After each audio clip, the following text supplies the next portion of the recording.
an MBA from the illustrious IIM Ahmedabad, and a PhD in Operations Research from the University of Texas in the United States.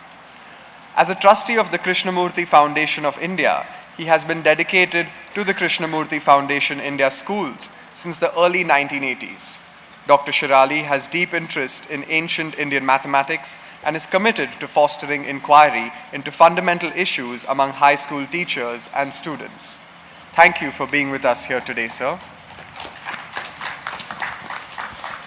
Dr. N.D. Joshi, Director, Kaivalya Vidya Niketan, is a highly respected educator with over 4 decades of experience who has dedicated his entire life to education.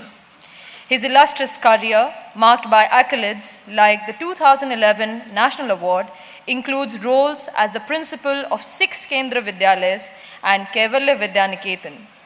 Driven by a passion for sports, he organized regional, national, and SGFI events, fostering the well-being and fitness of students. Additionally, he served on the CBSE panel inspecting schools in India and abroad.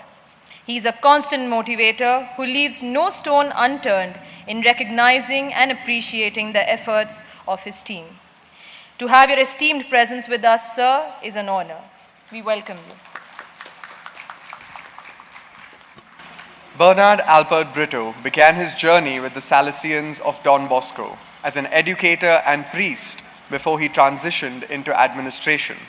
Sir has over 25 years of experience in conceptualizing, training, planning, and executing various initiatives in the field of human capital, administration, communication, and public relations. Further, he has had the enhanced privilege to work with 2 acclaimed conglomerates, Larsen & Toubro and the Sahara India Parivar. Presently, he is working as a senior manager in the Ashram here in Kaivalyadhama. Thank you for being here today.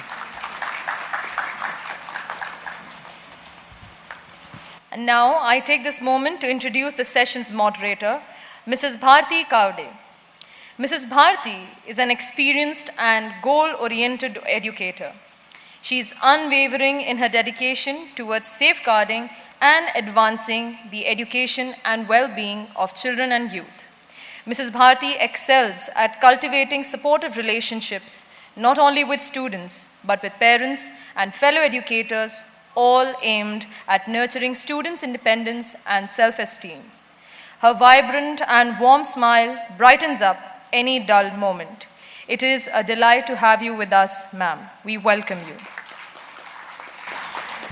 I now request Mrs. Bharati Kawade, moderator of the session, to please felicitate our speakers.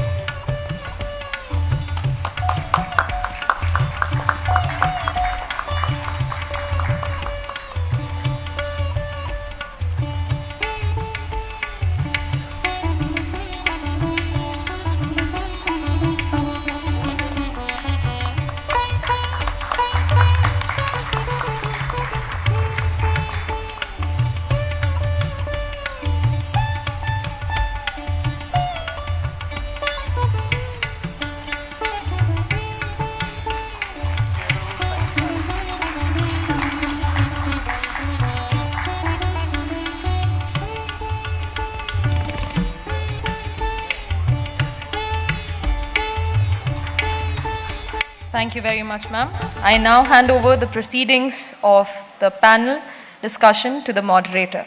Over to you, ma'am.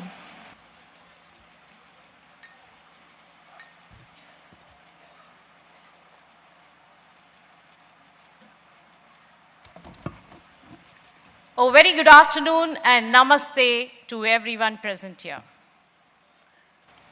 What is going on so wrong in our society that our kids are under the constant pressure of something or the other? We have seen frazzled kids, especially kids nearing breakdown on things like school performance, competitive exams, and scholarships. This has become a major challenge for teachers to comfort these teens. We have seen students who won't come to class since they would prefer not to worsen their mental condition. We have heard individuals from a student board audaciously clarify that they felt troubled by their remaining task at hand and basically needed the focus. Situations like these are making us rethink about ourselves as parents, teachers, and guardians and ask ourselves whether students are actually excessively pushed or simply deficient with regards to a classroom culture, a synthesis of mindful culture. Furthermore, deep-rooted beliefs about persons from other races, religion, culture is breeding fear and negativity, resulting in gradual disparity.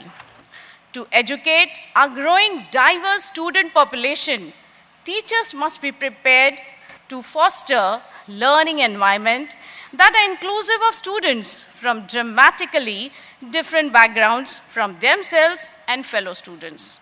Now, how is it going to change? Definitely, the answer is hidden in our ancient yogic culture, which is inner engineering in a true sense.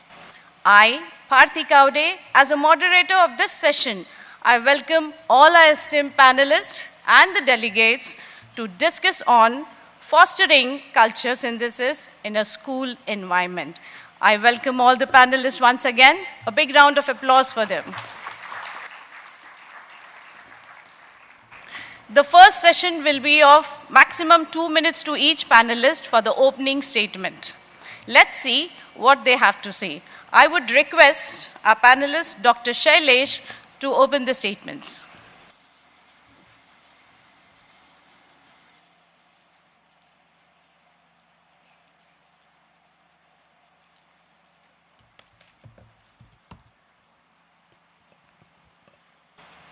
Thank you very much. I would like to thank Kaivalyadhama for inviting me for this august occasion. It's not every day that you get to visit a place on its 100th birthday, the 100th anniversary, and I think it's a tremendous thing to be in an institute which is doing such important work. So thank you again. I'd like to focus in my talk today on cultural aspects of education and what human culture is all about, and what our ancient yogic practices can do to help this situation. I will not focus very much on the physical benefits of yoga, which are all very well known, and there are lots of discussion has already taken place on this. But can we, through this program of yoga, can we understand our whole relationship with the world, and can children gradually become more aware and more awake to what they are doing in the world, our relationships with one another, our relationship with nature, which has suffered tremendously over the past, say, couple of 100 years, and particularly in the past few decades, and it has resulted in enormous consequences in the world, environmental collapse and so on, and our relationship with one another. Divisions are on the rise in various ways all across the world, resulting in tremendous violence. So I feel that there needs to be a much closer examination of our culture, of human culture, at the school level. This is not necessarily for some grown-ups, intellectuals, and so on. Children, especially the older children, need to become more aware of what's happening in the world. And for this, teachers need to be awakened to this also. So it's not enough for a teacher of yoga to be very proficient in the practices of yoga and be very familiar with the medical benefits. Of course, those are absolutely essential. But I think much, much more is needed, which is an awareness of what is happening in the world, an awareness of what human beings are doing to the world and doing to themselves. And this obviously is a very major undertaking. Individual schools may not be in a position to undertake such a that kind of teacher education, teacher preparation, which means that it has to be the country which has to respond as a whole to it. So I'm going to enlarge on some of these issues in my presentation later. So right now, since this was only meant to be an introductory piece, I'll stop here.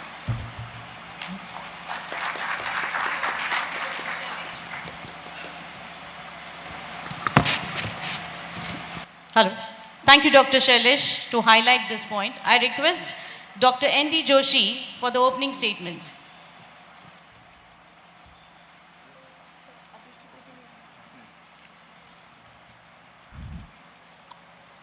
सभा में उपस्थित सभी ज्ञान विरुद्ध वयोवृद्ध जन को मेरा प्रणाम, युवा मित्रों को नमस्कार, पैनलिस्ट को मेरा सादर नमस्कार.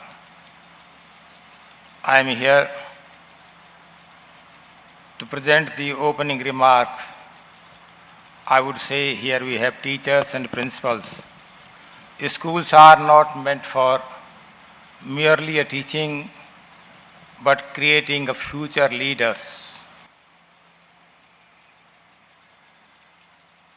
To create future leaders, we need to cultivate culture. A culture which makes them nationalist, the service-oriented, people-centric, and love for the nation. Small countries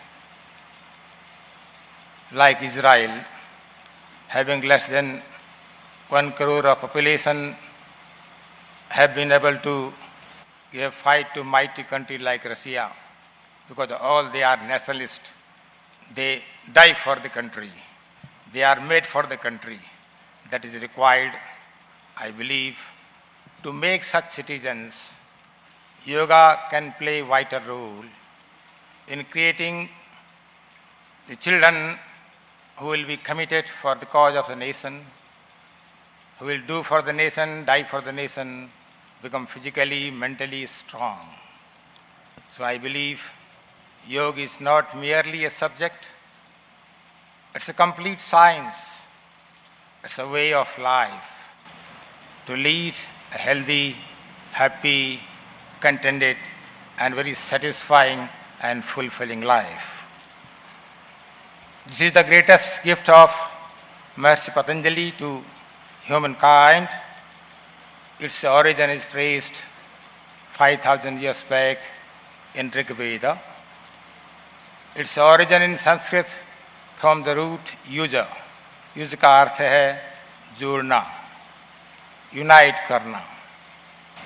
Yoga can play a vital role in uniting the principals with the staff members, the parents, the students, community in a school environment.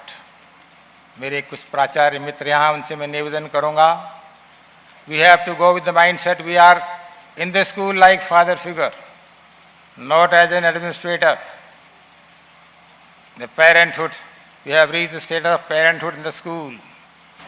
If we are in that position, day in, day out, if we think about the school, our children, no reason that we cannot create a new culture.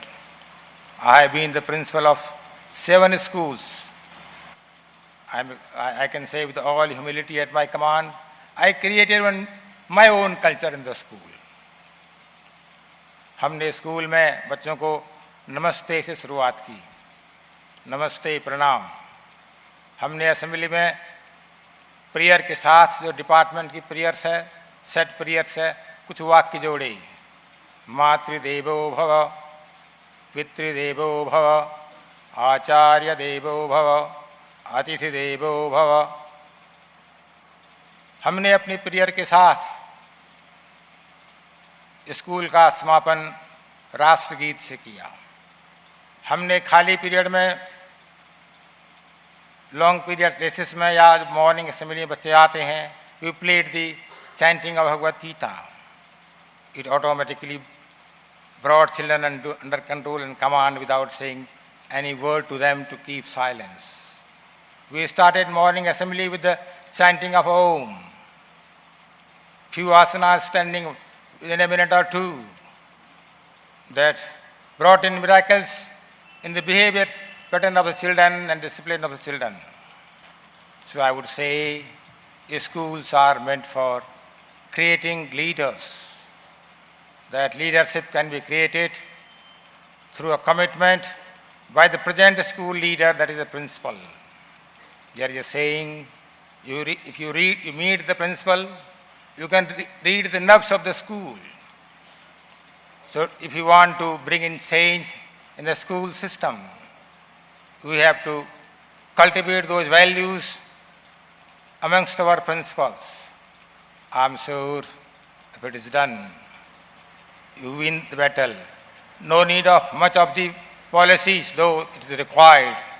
But policies are made in the books, rule books, kept in the almirah. The people who are on the ground responsible implementing the policies, those are the principals and assisted by the teachers. I appeal here all teachers and principals. If you want to make strong country, strong India, you have to unite together. That unity can be brought through yoga, because yoga means jurna. Lord Krishna himself says, Yatra yoga ishvara Krishno, yatra partho dhanudhara. Krishna स्वयं उन्होंने कहा कि मैं योगेश्वर हूँ, योगी राज हूँ. When we are strengthening ourselves, gelling well with the yoga system, automatically we become strengthened. We can strengthen our children. Thank you.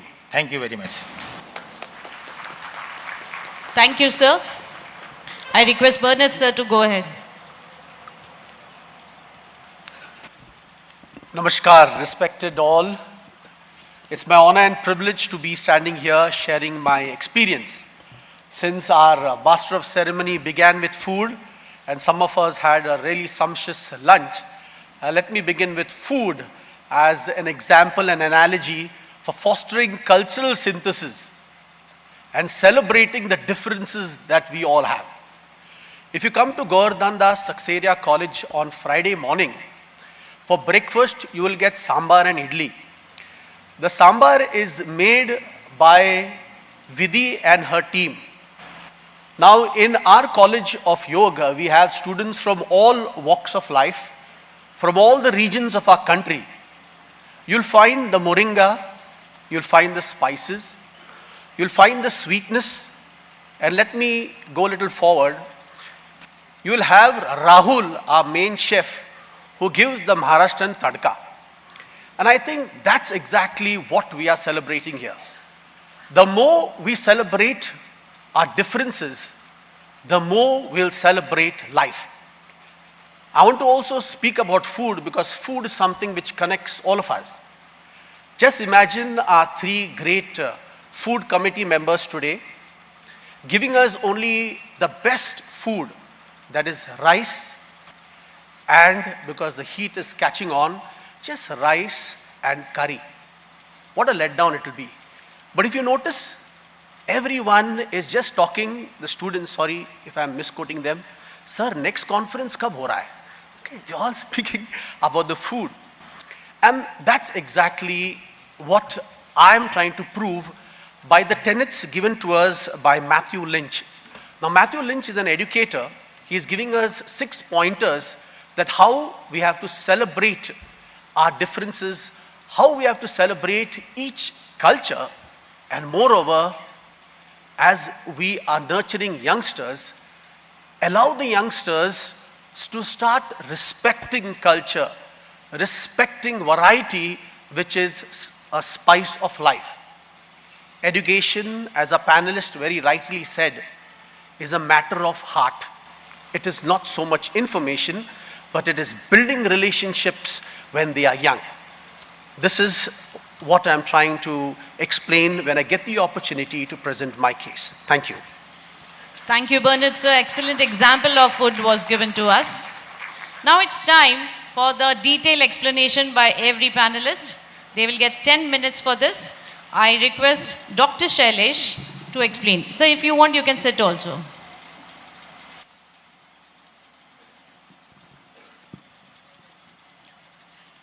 Yeah, thank you. So I'd like to elaborate on some of the things that I said a few minutes back. I think it is very important that we dwell on human culture and on our relationship with the world in its fullest sense, so that there is an awareness of culture, awareness of our environment. So I'm going to look at a few points in detail. Let's look at I'm going to sort of look at various aspects of the current world situation and try to see how we can respond to this problem. Let's take, for example, the problem of consumerism. Tremendous amount of consumption is happening in the world today because perhaps of globalization, intense advertising, and so on. And it is feeding into our desires. And the effect, what is the effect? Are we in any way happier because of this immense, intense consumption? Far from it. And you can see one very obvious consequence of this consumerism, which is what is happening to the environment. Complete environmental damage, destruction happening simply because of consumption.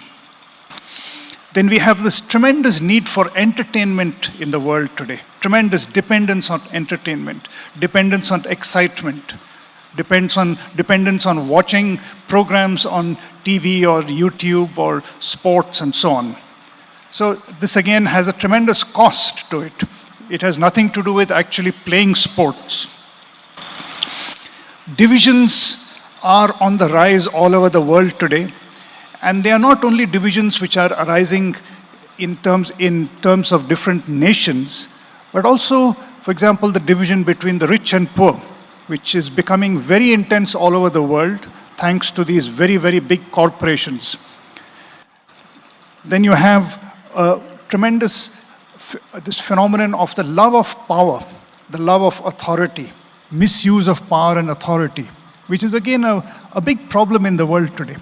You'll notice that I'm focusing on various aspects of the modern world, which all emanate from a certain kind of orientation of the human being. So these are not things which have been planted in us from outside. They have grown inside us, and they are having tremendous consequences in the world, like a love of power. Now, the newest thing which is coming into the world is artificial intelligence.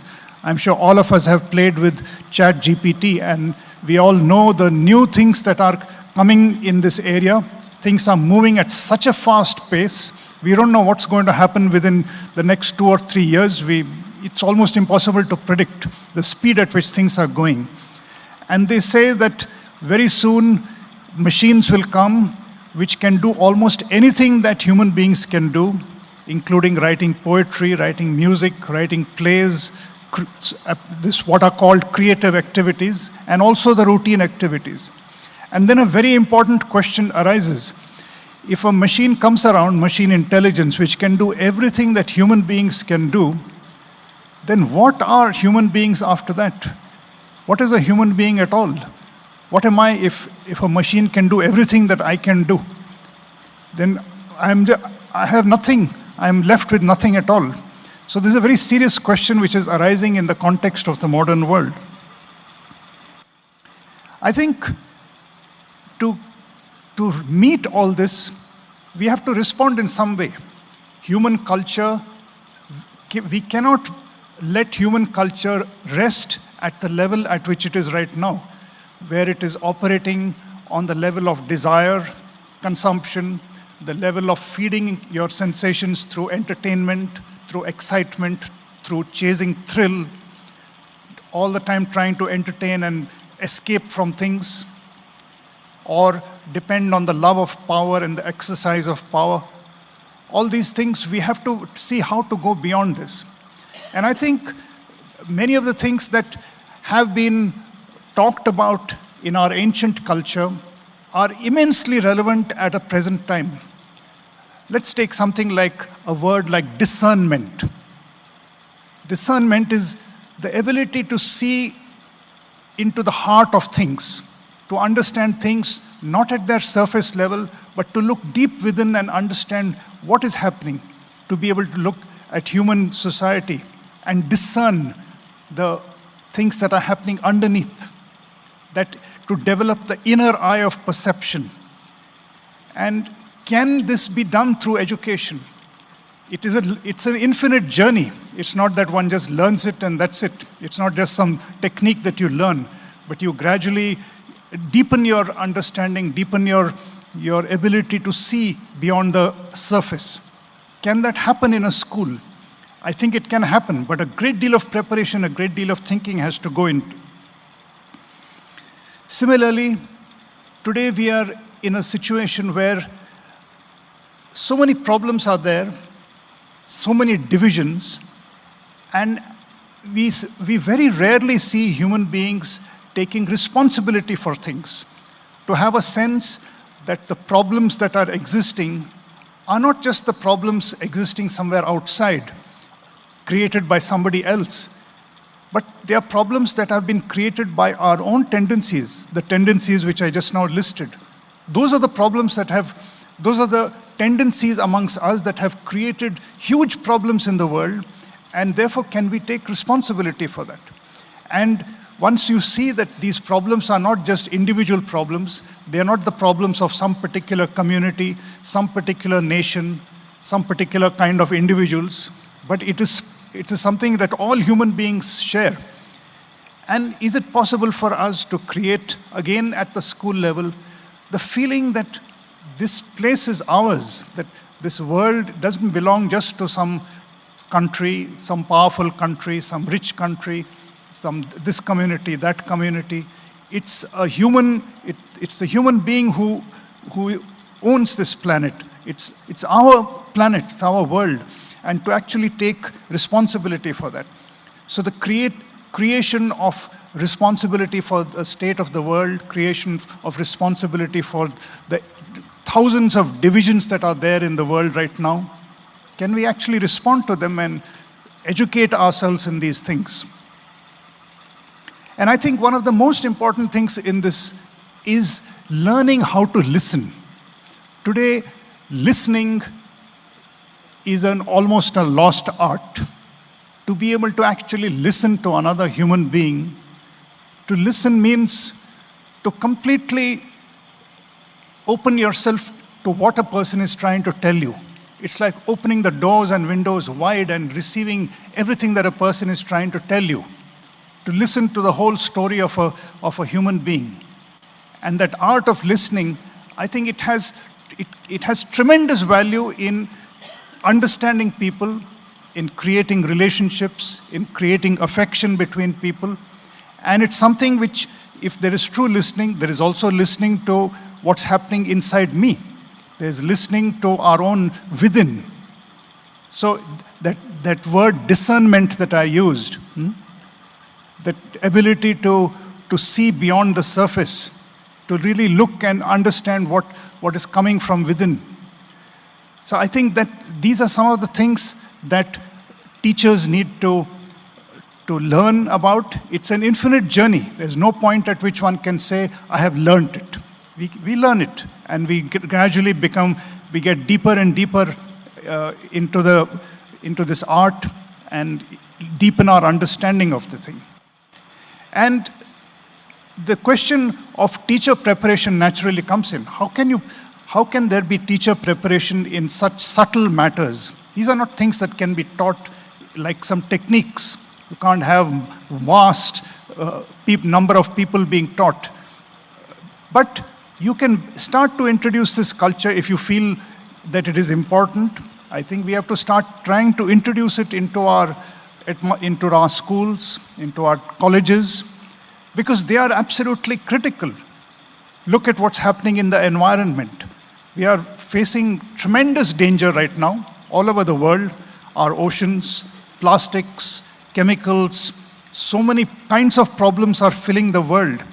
And if we actually look underneath and see where these problems come from, they are not just the creation of some industries, some chemical companies.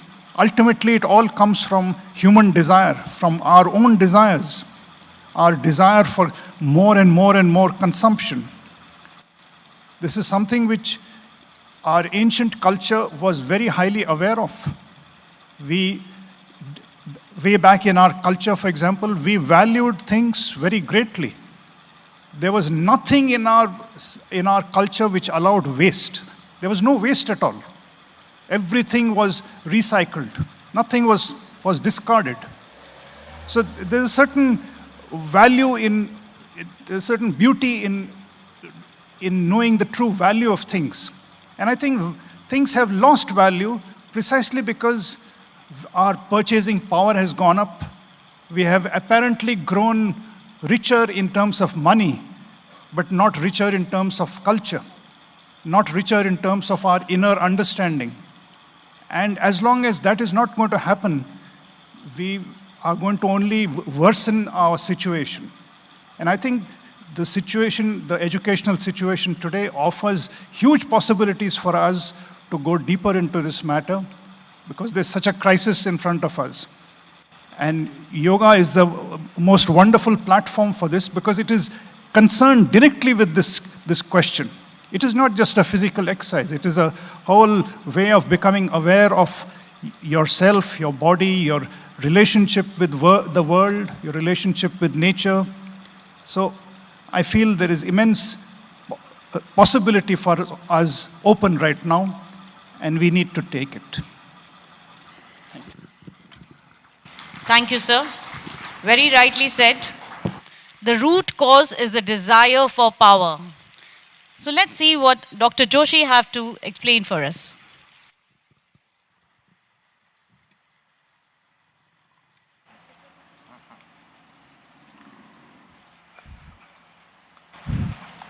Friends, to enrich the theme, I present my views on the topic with reference to integration of yoga in school education through the topic fostering cultural synthesis in a school environment. There are three words: foster, culture, and synthesis. Just nutshell I would like to highlight. Foster refers to help and encourage the child in developing the feelings and ideas. Cultural means to connect with the customs and beliefs of the society and the nation. Culture is in fact an art of human intellectual achievements. Synthesis refers to an act of combining separate ideas by a child so as to form a judicious and collective opinion. It means the teachers, the educators can connect different ideas and beliefs drawn from different cultures in a school environment with yoga practices and train the young minds to practice humanity with humility.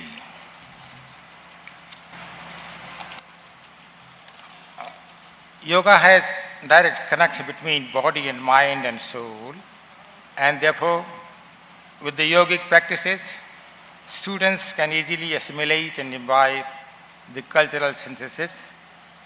In Bhagavad Gita, this thought has very accurately been described. Yogastha guru karmani sangam tyaktva dhananjaya siddhya siddhayo samo bhutva samatvam yoga uchyati. भगवान कृष्ण ने कहा योग क्या है? समत्वम. What is samatvam? He says, establish yourself in yoga and perform actions as per your dharma. Dharma is nothing but the duty. And abandon attachment towards success and failure. Because evenness of mind is called yoga. Excellence at work is yoga. In fact, equality and equanimity is the end results of yoga. Once we realize it, definitely the cultural synthesis through the children in a school environment we can cultivate, for which teachers and the principals can be the main ambassadors and the trainers for training young children, young generations. In nutshell, yoga has capabilities to foster cultural synthesis in a school environment beyond all race, caste, creed, in order to develop holistic personality of a child so that the children become physically fit, mentally alert, emotionally stable, culturally rich, and spiritually awakened. These facts were unanimously accepted by a draft resolution in United Nations General Assembly on 11th December 2014 by 177 member states, thereby facilitating yoga to become a part of world celebrations. Accordingly, first IYD was celebrated on 21st June 2015. Thereafter in series, 9th IYD was celebrated this year on 21st of June. Friends, as said earlier, that yoga belongs to no particular community, though its roots are traced in Hindu culture, as it stands for humanity. It provides perfect coordination between body, mind and soul, also ensures better outcomes. Yoga has the potential to awaken wisdom, and one can excel with the practice of yoga in every walk of life. Again, I cite one example from Gita, Buddhi yukto jahatiha, ubhe sukrita suskrite, tasmat yogaya yujasya yoga karmasu kausalam. What is yoga? Excellence at work is yoga. Krishna says, one whose intelligence has attained to unity gets away from the effect of good or bad outcomes. Therefore, strive to be in yoga, as yoga is skill at the work. Lord Krishna has 5 occasions yoga referred during his deliberations to his disciple Krishna. It itself is example of importance of yoga, how Lord Krishna has given to yoga. In fact, yoga ensures excellence and every success in our working. I therefore would emphasize on teaching of Ashtanga Yoga in the school curriculum. I am sure it would yield miracles in attainment as regard to behavior, conduct, attitude and learnings. Ashtanga Yoga में यमा is a social code of conduct, जिसके तहत अहिंसा, सत्य, अस्तेय, ब्रह्मचर्य, परिग्रह, अहिंसा non-violence, practicing truth, non-stealing, brahmacharya celibacy, having control over your senses, अपरिग्रह, जैसा कि भी हमारे पूर्व वक्ता ने कहा, hoarding of extra worldly materials is the main cause of trouble. That has been very rightly highlighted under Yama. Whatever my previous speaker has said, those all points are covered under Ashtanga Yoga, under Yama and Niyama, all those points can be covered. That is how yoga plays a vital role. Niyama, this is personal code of conduct. Shauch, Santosh, Tapaswadhyaya, Ishvara Pranidhana. Shaucha is a purity, purity of thoughts and actions.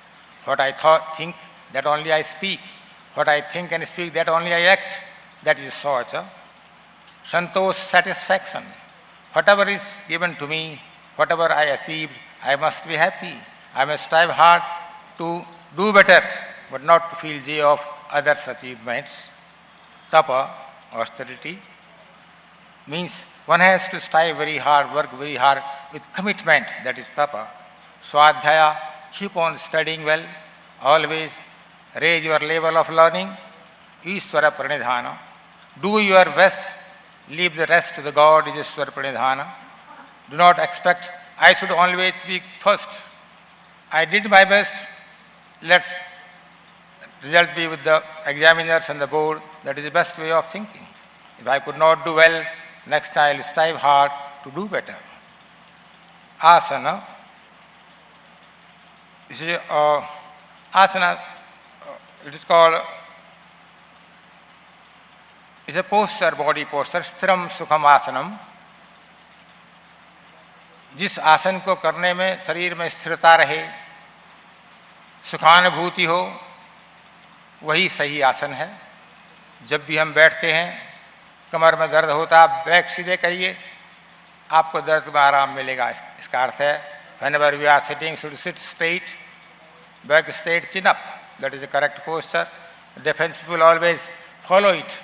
We have one army commander, you will find sitting straight forward. That is the posture. Back straight, chin up, that is the correct posture. Sthiram, sukham, asanam. Pranayam, prana plus ayam. Pran, breath. आयाम holding, रोकना। ईश्वर ने हमको आयु दी है, वर्षों में नहीं दी है, श्वासों में दी है। Am I right? ईश्वर ने हमें उम्र वर्षों में नहीं दी है, श्वासों में दी है। और प्राणायाम के माध्यम से हम अपनी श्वास को रोकते हैं, श्वासों की उम्र बढ़ाते हैं। इस तरह से प्राणायाम करने वाला व्यक्ति अपनी जितनी उसको श्वास दी हैं उसमें 2, 3, 4 साल, 5 साल की वृद्धि कर लेता है। ऐसा नहीं कि ईश्वर ने किसी को 100 ईयर्स दिया है। जो एक नियत वर्ष दिया है, नियत श्वास दी हैं, श्वासों को होल्ड करने से, प्राणायाम करने से हम अपने प्राणवायु का जो खर्चा है उसे कम कर लेते हैं, हमारा बैलेंस बच जाता है। So we raise our age. That is a very simple funda of raising your age through pranayama. These 4 are the basic principles which can be easily taught and practiced in school thereafter. Pratyahar, dharana, dhyana, samadhi. These are of higher stage. School children may not be able to do it, but definitely niyama, yama, niyama, asana, pranayama. School teachers, the teachers, principals, students can easily do it. In our school, under the leadership of our chairman, Sri Subodh Tiwari ji, we have introduced Yogamala. We have program for parents, program for teachers, for children, through which we are inculcating those values after school hour, during school hour, before commencing the school, after closing the school. That is how that our program is going on. All schools can do it. You will find change in the behavior of children.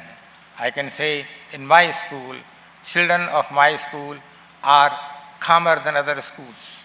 As I have been principal of many schools, I have been visiting many schools for inspection, for other purposes.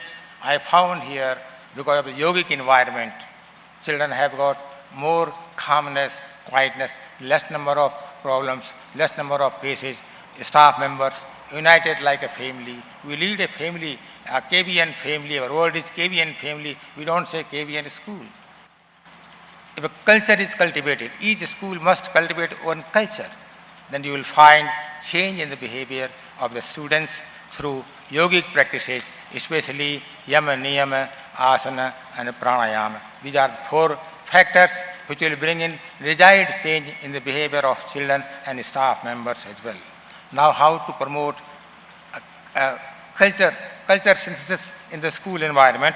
Modus operandi, I would like to highlight: ensure psychological safety, encourage a sense of belonging, create a sense of purpose, set rules and expectations, praise the children for good conduct and outcomes, provide them support at times of challenges, incorporate diversity in learning, highlight similarities in word culture through intercontinental exhibitions and celebrations, provide culturally diverse study material so that they know their own culture and other culture as well.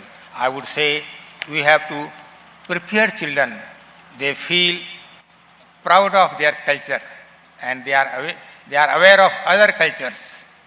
Don't prepare them for believing other cultures. Prepare them for believing their own strength, practicing their own strength, own cultural strength, and being aware of the world culture. That is required Indian culture. Develop learning culture through learning awareness and celebrating students' achievements. Highlight positive side of culture ethos. Organize local festivals, chanting events, as we had done yesterday. There was Sandhya, Upanishad Sandhya, debate, speeches, extempore, exhibitions, workshop based on culture. Encouraged to imbibe cultural knowledge. 3 C's are very important: competence, character, and caring. All staffs must have competence. They must be having good character. They must be caring and sharing with the children. Then you will see the children are excellent. They are coming up as a very responsible citizen of tomorrow. We all must do it. May a thirst on local celebrations be given. I believe it will increase the attendance of the school, also retention of the school, children in the school. Sometimes we celebrate which has no relevance with our society.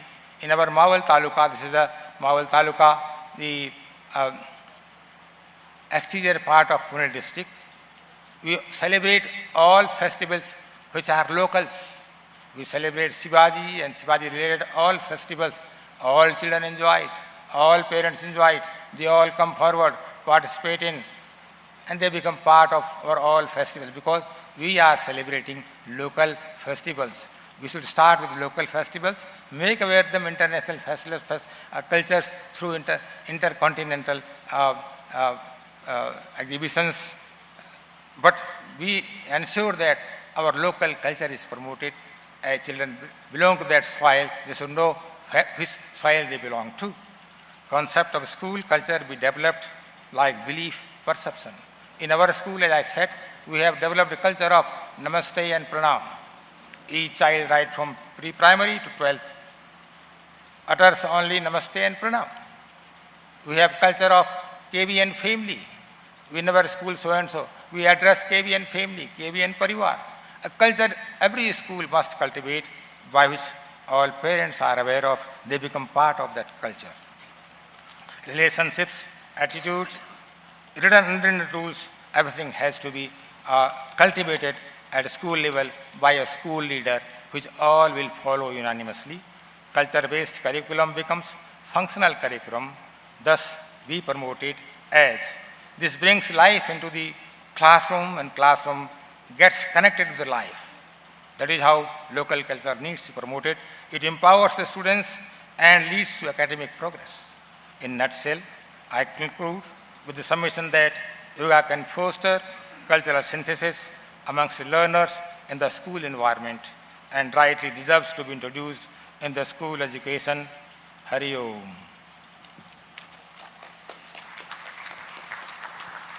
Thank you, Joshi sir.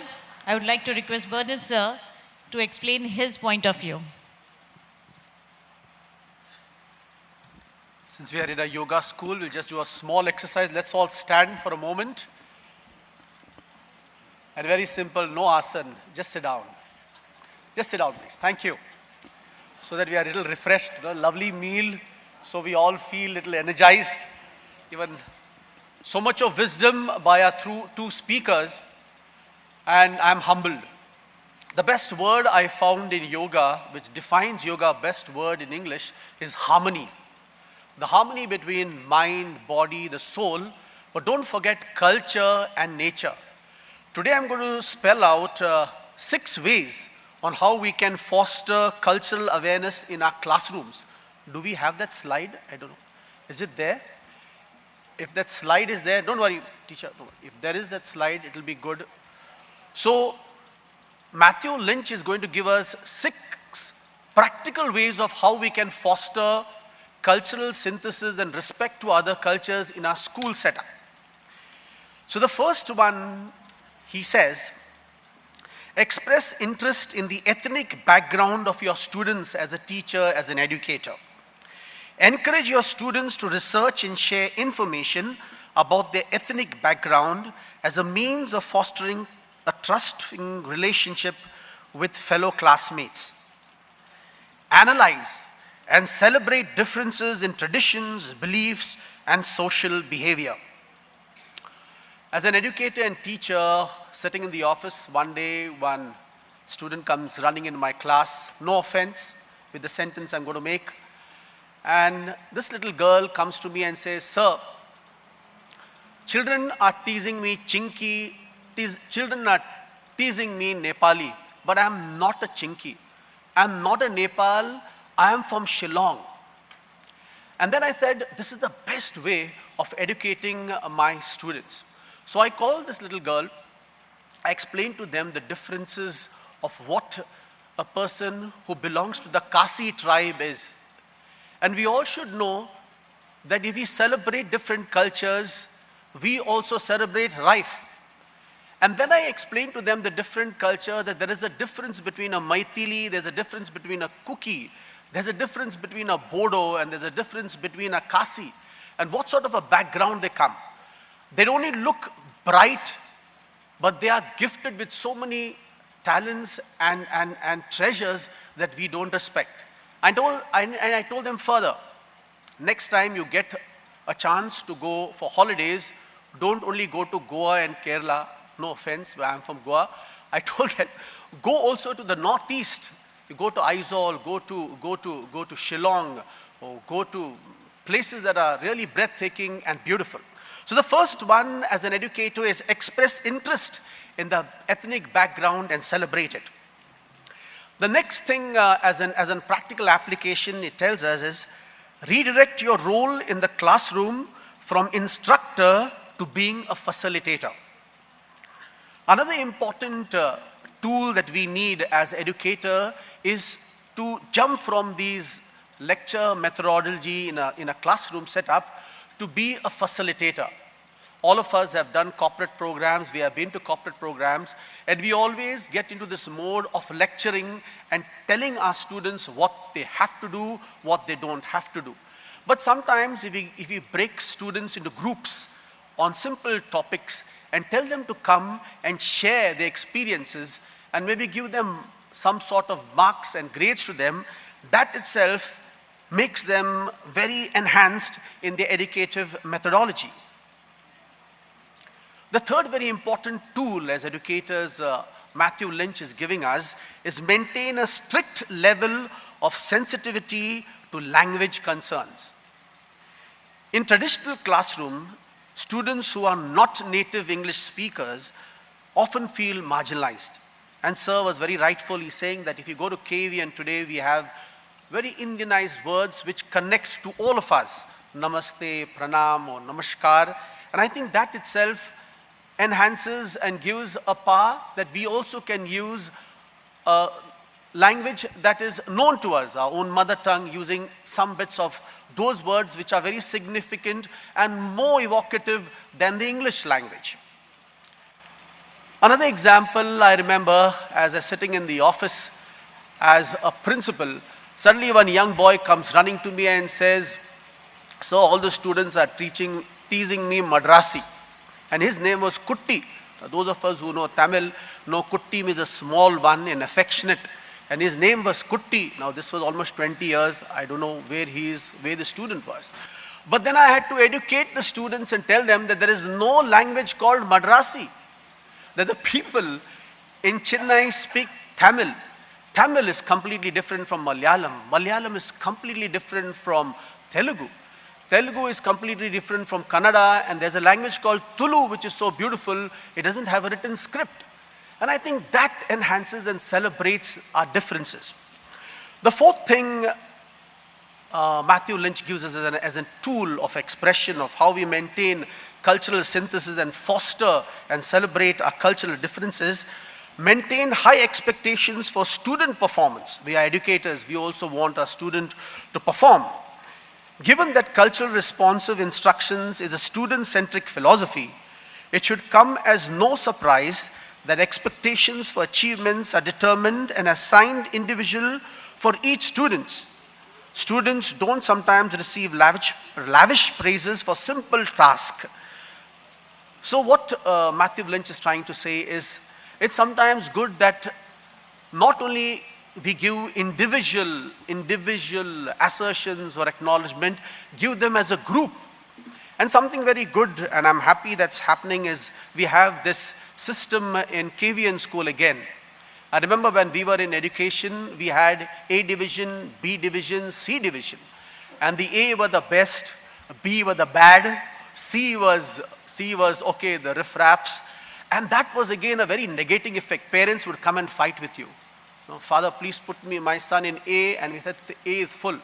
And Kevin has done something nice. They have used all the gems. So there's no A, B divisions, there's pearl and there is rubies, and they have used something very nice. And I was really taken aback. I said, this is exactly how we are fostering no differences, no distinguish.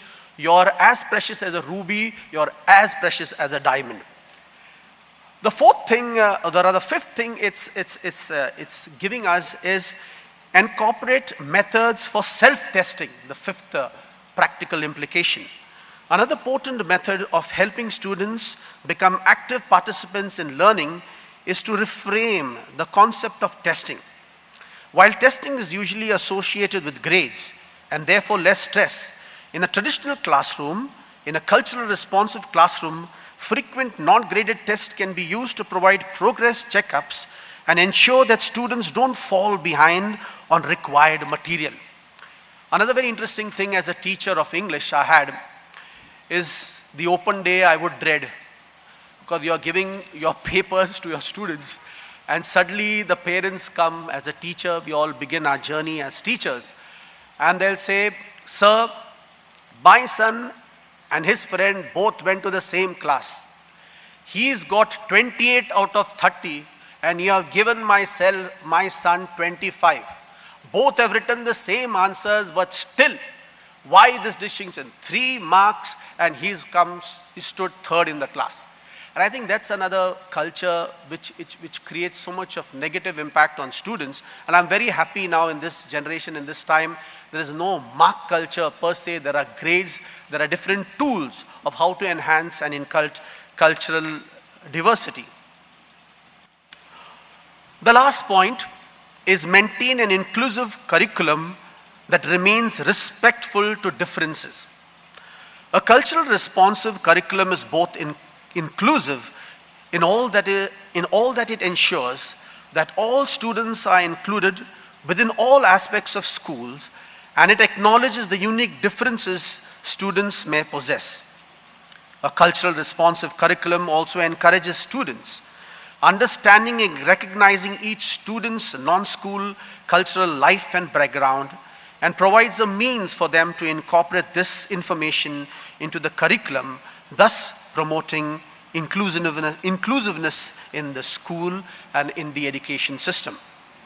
And I end with what I began with, that the best word for yoga, which I personally love and I appreciate, is the word harmony. If today all of us are discussing cultural diversity and cultural fostering and how we need to celebrate this, is because there is disharmony. We immediately, when we begin our conversation in our parlance, we always will wish and will ask him his or her faith. We'll ask with that individual's name, what is your surname? And then we have this backlog of prejudices and biases which literally throw on that individual. And I think today this topic is apt not only for us educators, but all of us living on planet Earth, that we need to celebrate our differences. Thank you. Thank you, sir. Definitely we have to celebrate cultural differences. Now it's time for question answer session. I would like to ask first one question to Dr. Shailesh. You said about development and artificial intelligence. Can you guide us that how to keep a balance of artificial intelligence, or you could say development and natural wealth?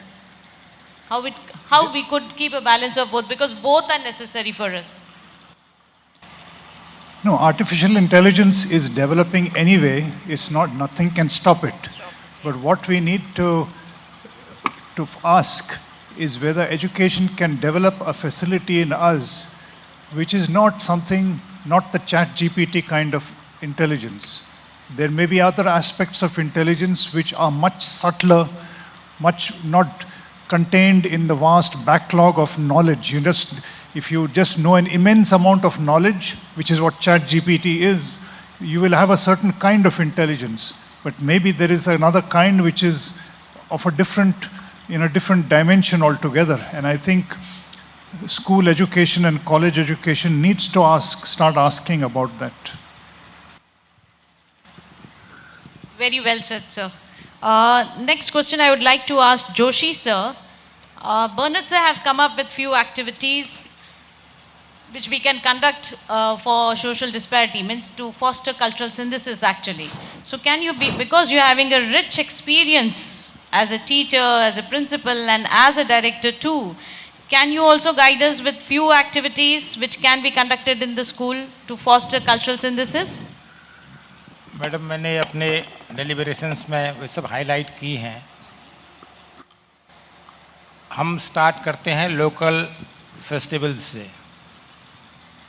Example, आपका school है, you can start celebrating all local cultures locally practiced by the parents, by the children. They should be aware of the local culture. Then they should be aware of the culture of Maharashtra.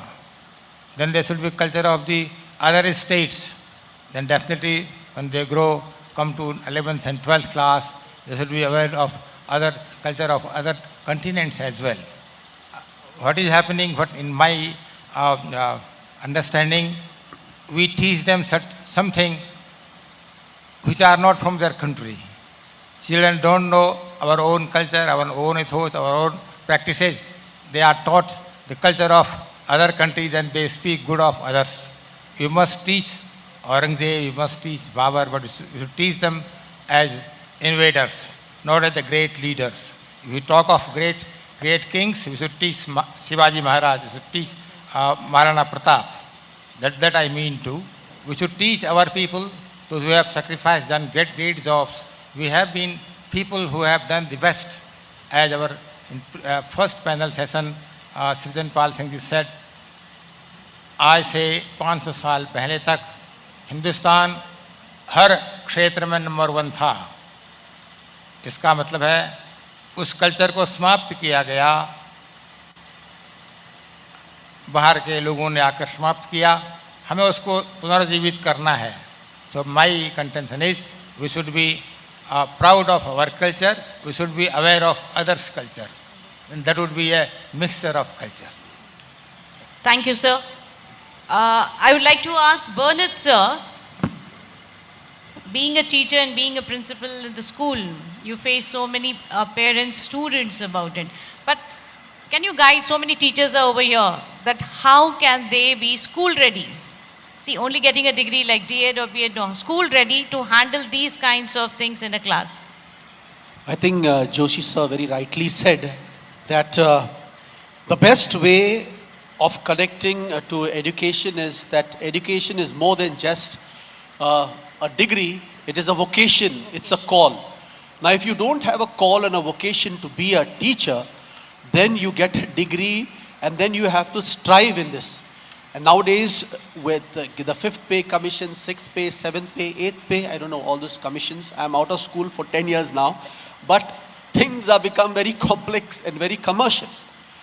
And the best way I feel as an educator, when we had in our schools of Don Bosco, we had another story, an anecdote, what to do. 3,000, 4,000 students, and if you're an educator in Don Bosco, you wear the white cassock, and you're wearing the white cassock and standing outside the office, and the parents come with their children and say, "Father, how is my son doing?" I say, "It's a wonderful boy, doing very well." "Father, you don't know, he just failed in 3 subjects. And now that's how the parents' mind is, that a principal should know all 3,500 students. And that's what acknowledgement they want, that you should know.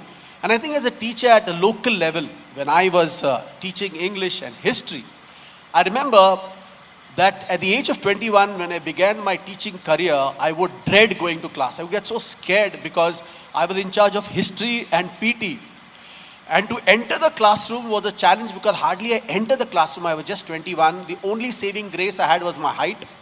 And the students would just pounce, "Brother," that's what they would call you. "Brother, let's go for games." And I had to literally take 10 minutes to make them sit down quietly. And then I said, instead of teaching them ancient history from the book, I would write on the board there, HI, with a big STORY story. And I would stand there and narrate them stories. And I think that was something which connected to them. So in short, what I said was, the greatest challenge for an educator today is to build relationship. As the great Don Bosco said, you love what the youngsters love, and they will love what you want them to love. Thank you. Thank you. Thank you, Bernard, sir. The audience is also eagerly waiting to ask questions. So anyone, yes, please help them with the mic. Okay. This is a question for Dr. Shirali. Can you hear me? Okay, all right. I was actually, when you started on the consumerism part of the dominant culture today, where it is really, we are actually, you gave multiple examples, but they are all really about consumerism, whether it is consuming chat GPT knowledge or entertainment, music, everything, we've just turned out to be complete consumers. And there is a creative aspect of human being, which often seems to get lost, which the concern that you raised just now. What I would like to hear, if it is possible, you have been in one of the most respected schools for so many years. Some of the experiments or some of the things that may have really worked to foster the creative aspect of the human being or the intelligence that you talked about. Because, you know, the long list of this is not something that's really very helpful at this point of time. I would like to hear if some real things have been observed where children have moved away from consumer dominated functions of to becoming more creative, where, I would say that if has the child left something to become more creative, less consumer, more focused on inventions and things. So just from your experience, because I think what we need to hear is some of those things that have really worked. Thank you. Yeah, thank you. It may be difficult to elaborate in detail on this kind of thing, to go into actual instances. But I think it is very important for a teacher to give space for a child to speak, to explore his or her interests, and to allow that space to expand. For a child to feel that he is being listened to, he is being respected as a human being, that if he has a particular kind of view, that view is heard, that view is respected. It's not dismissed, even though it may not be a very particularly great thing. I think that has a very important effect on children, that they have the right to ask questions. Now you are asking about creativity. Somehow the word creativity has got stuck in our minds as creativity means only painting, music, writing poetry, writing stories, and so on. I think creativity can be much more than that. It's not necessarily something that is associated with a talent. For example, to be able to ask a question is also a facet of creativity. A real question, not a copied question. To be able to look at another human being without the whole past of that human being intruding into your looking, that's also an aspect of creativity. And we need to develop that as well, not just the creativity of poetry and so on. That's fine, poetry, music, sculpture, but the creativity of relationship, the creativity of looking at people is in some ways much more important than that other kind of creativity. And we do see that developing when children grow up in an atmosphere where they feel respected, where they feel they can freely ask and inquire into things. I think that's a very important thing to develop in a school. Yes, very true, sir. Every individual have to be respected. Any other questions? Sir?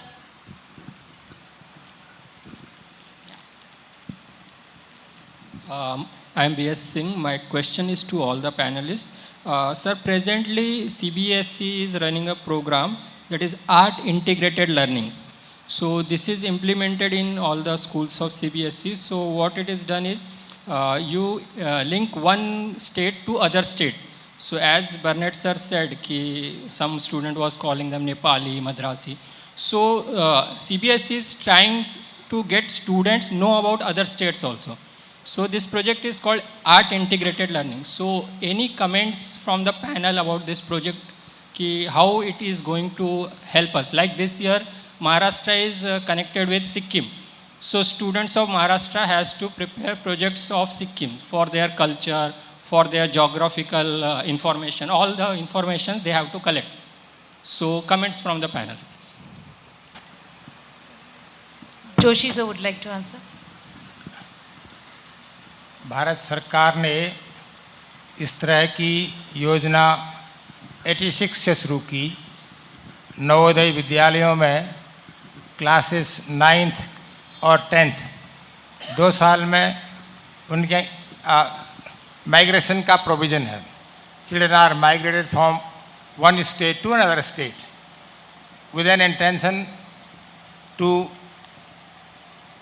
know the culture of other states. Especially Hindi belt children will be sent to non-Hindi belt, non-Hindi belt children will be sent to Hindi belt. In a similar way,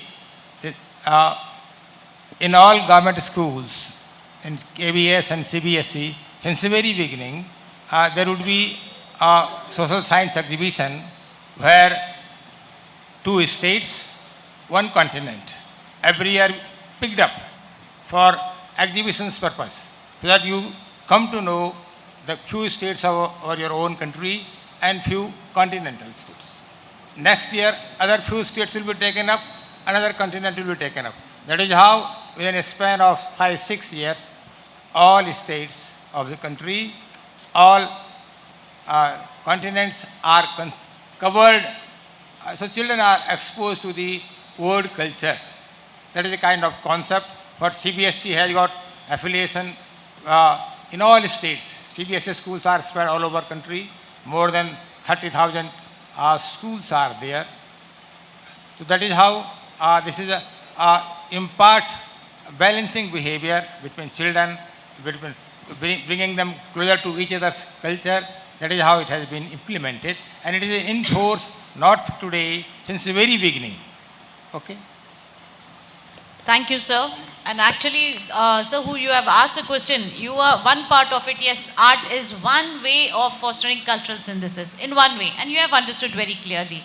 You can have many way art, you can relate to math, science, everything with all the subjects. Yes, ma'am. Ma'am, question because we are lacking with time. Yes. Keep it very short. Yes, namaste panelists. I have had a predicament while teaching and putting across curriculums. Can you hear me now? Yes. So, when we have curriculums that are primarily in schools which are, where the founder members are, promoting Hindutva or Sanatan Dharma, then they were very keen to have all, Om chanting, and as Joshi ji आपने जैसे बोला कि उन्हें बहुत ही पसंद है कि हम सब मंत्रस उनको सिखाएं.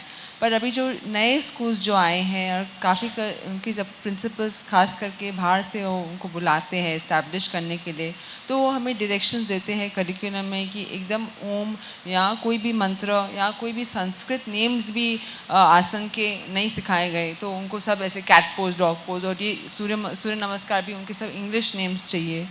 So I would just like some advice on how we can handle this sensitively without, taking away the true, cause of and the purpose of teaching yoga and its benefits of, how holistic it is. Could you please advise on that? Ma'am, कई minority schools हैं, those who have got their own whims and fancies. Yoga belongs to no particular religion. Its origins are in Hinduism from Rig Veda, undoubtedly, but yoga teaches pranayama. Yoga pranayam सिखाता है, body, mind और soul का connection है. Body, mind और soul में religion नहीं है, region नहीं है. It doesn't belong to any region, any religion. It belongs to body, mind and soul. Basically, Now, some people go with the prejudice. That doesn't mean that we should stop here. We should keep on practicing. You don't put your child there if you are not interested. Otherwise, nobody can put a blame on yoga. Yoga belongs to a particular religion. Yoga practices a particular religion. No. Yoga practices body, mind, and soul. Yoga is a holistic well-being of society, holistic well-being of individual, to keep yourself physically fit, mentally alert, emotionally stable, spiritually awakened. There is no religion attached to it. That needs to be cleared. Still some management, they have got their own whims and fancies. They want to propagate their own culture. They would preach their children their own culture, devouring your culture, that you have to wear. Don't put your child there. This is the only I can say. But yoga is not preaching any kind of religion. Yoga is preaching well-being of body, mind, and soul, purity of soul. Am I right? Thank you. Very truly said, sir. The last question, if we can have. Last question. Mike, please, for the last question. Ma'am, please raise your hand so that he can come exactly to you. सभी को नमस्ते. मेरा नाम उज्ज्वला चौंडी है. मैं Yogi divine society international spiritual centre से belong करती हूँ. मेरा एक क्वेश्चन है. हम भारतीय हैं, हमारी संस्कृति पूरी और हमारा जो योग है वो टोटली संस्कृत और हिंदी में होता है. मैं इंग्लिश के अपोज में नहीं हूँ, मगर मेरी ऐसी इच्छा है कि हमारा कल्चर अगर हमको संभालना है तो जो हमारा सनातन धर्म, मैं धर्म से भी रिलेटेड कोई बात नहीं कर रही हूँ, जो हमारा इतिहास है जो हिंदी और संस्कृत में होता आ रहा है तो वो यहाँ पे क्यों नहीं होता है. बाकी दूसरी कंट्रीज़ में देखा जाए तो उनकी लैंग्वेज का वहाँ पे सम्मान होता है, तो हमारी लैंग्वेज का हमने जैसे सम्मानपूर्वक, जैसे अभी बहुत से लोग होते हैं जिसको इंग्लिश में नहीं समझता है, तो ये सब कुछ हिंदी में होगा तो हमारे बच्चे आगे चल के हमारी भाषा को, जैसे अब हर स्टेट में अलग अलग लैंग्वेज होती है मान्य है, तो हमारे भारत में हमारी हिंदी को प्राधान्य कम से कम दिया जाए तो उसके ऊपर हमारे बच्चे भी बहुत अच्छे से चलेंगे, हमारी भाषा का भी सम्मान होगा और हमारी मदर टंग को भी बहुत प्राधान्य मिलेगा. तो मेरी ऐसी इच्छा है कि जो भी हो, कई लोगों को तो समझता भी नहीं कि इंग्लिश में क्या बोला जा रहा है, क्योंकि हमारे अभी फॉरेन में जाओ तो वो कंट्री में वो लैंग्वेज हमारी लैंग्वेज में नहीं बोला जाता है, हिंदी उनकी लैंग्वेज में बोला जाता है. चाइना में जाओ तो उनकी लैंग्वेज में बोला जाता है. तो हमारे इधर ही ऐसा क्यों है कि थोड़ा हिंदी थोड़ा इंग्लिश ऐसा सब मिक्स होता है. तो मेरा ऐसा एक क्वेश्चन था कि वो मैं आपकी बात से 100% सहमत हूँ. Thank you. Number 1. Number 2, Bharat की राजभाषा केंद्र सरकार ने हिंदी घोषित की है, लेकिन राष्ट्रभाषा संयोग या दुर्योग कहिए, भारत की कोई राष्ट्रभाषा नहीं है आज तक. हिंदी ऑफिशियल लैंग्वेज है सेंट्रल गवर्नमेंट की, लेकिन हमारी नेशनल लैंग्वेज नहीं है कोई आज तक. किसी भी राष्ट्र के 3 सम्मान के प्रतीक होते हैं: national song, national flag, national language. मैं समझता हूँ किसी भी राष्ट्र के सम्मान के 3 प्रतीक होने ही चाहिए. हिंदुस्तान में राष्ट्रभाषा अभी तक नहीं है. यही कारण है कि हर स्टेट में आप हिंदी को इन्फोर्स नहीं कर सकते. भारत की आबादी के 44% भाषा बोलने वाले हिंदी भाषी हैं, इसलिए बहुतायत लोग हिंदी बोलते हैं. उसके बावजूद भी हिंदी को क्योंकि राष्ट्रभाषा का दर्जा हासिल नहीं है और यहाँ कई अंतर्राष्ट्रीय स्तर से प्रतिभागी भाग ले रहे हैं, इसलिए बाइलिंगुअल रखा गया. लेकिन मैं आपके का सही अनुमोदन करता हूँ कि मैं भी चाहता हूँ कि राष्ट्र की एक भाषा होनी चाहिए. धन्यवाद. Thank you. पर हमारे माननीय आदरणीय प्रधानमंत्री जी भी जहाँ तक हो तो हिंदी में ही भाषण करते हैं, तो मुझे ऐसा लगता है इसके लिए सॉरी. Thank you. हमारे क्वेश्चन को सम्मान दिया गया इसके लिए. मैं सिर्फ 10 सेकंड में बात करूंगा.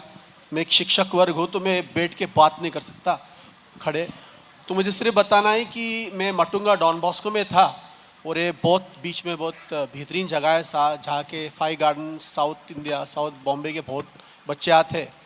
और वहाँ पर एक घोषणा की थी, वो मैं नाम नहीं लेने वाला हूँ, सिर्फ उदाहरण देने वाला हूँ। गर्व से कहो हम हिंदू है, हिंदी भाषा को प्राधान्य दीजिए, मराठी भाषा को प्राधान्य दीजिए। लेकिन ये पॉलिटिकल पार्टी के बच्चे हमारे इंग्लिश मीडियम स्कूल में आते थे जेड सिक्योरिटी के साथ। Very truly said, sir. Very truly said. So the answer, I would also like to add on to this. Somewhere, ma'am, can I ask you one question? आपके बच्चे कौन से school में पढ़ते हैं?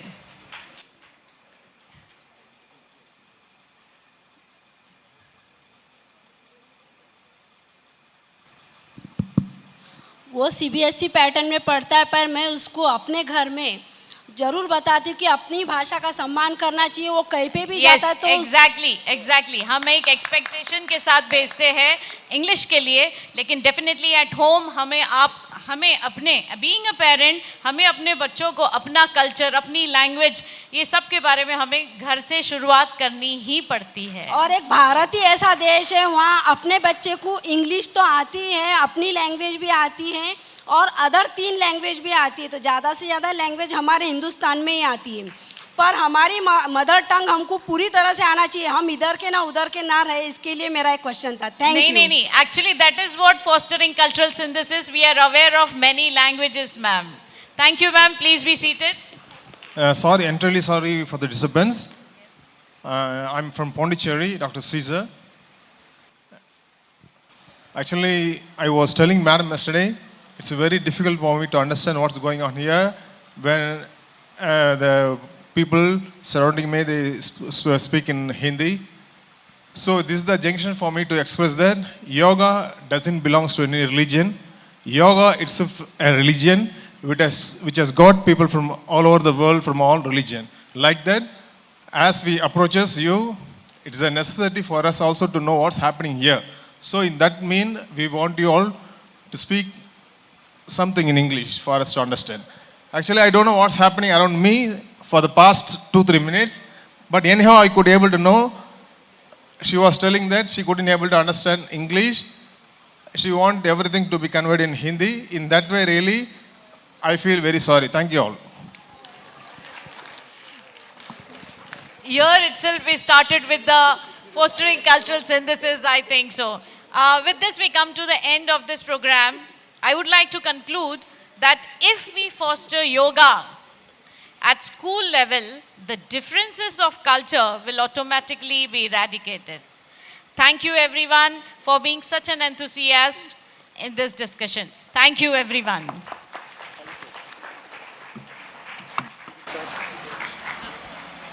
Thank you, dear panelists. May please take your seat. I'm sure I speak for everyone when I say that this session had me deeply engrossed and involved. As a facilitator, I agree that every school must develop a culture of pride for their nation. And resonating with the example shared by Bernard sir, I too believe the more we celebrate our differences, the more we celebrate life. I sincerely thank all of you for providing us with some absorbing instances and throwing light upon the significance of yoga in inculcating cultural morals and values in students of today so that they become responsible and culturally rooted citizens of tomorrow. Thank you very much, dear panelists. Ladies and gentlemen, we shall now have a 15-minute tea break, after which we proceed with the third panel discussion of the day, inclusion of yoga in teachers training syllabi, a need for holistic development. Thank you.